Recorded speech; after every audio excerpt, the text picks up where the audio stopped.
Deep underneath these waters are 150 people entombed in a passenger ferry. This boy was among them. In shock, hundreds of people gathered on the shore.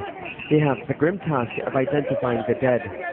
This man recognized the boy as his only son.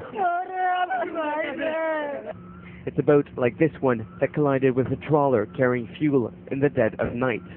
Most of the passengers were asleep in the cabin. In a matter of minutes, the ship sank. Luckily, Rena Bigham was awake and made it out alive. I jumped through the window of my cabin and grabbed onto a floating bag of chilies. I looked around for my husband, but all I could see was darkness. Rescue efforts are in full swing. A handful of men are searching for bodies. These waters look calm, but there's a lot of current, which is making this rescue effort even more difficult. This diver is one of the few who's had a glimpse of the horror that lies beneath.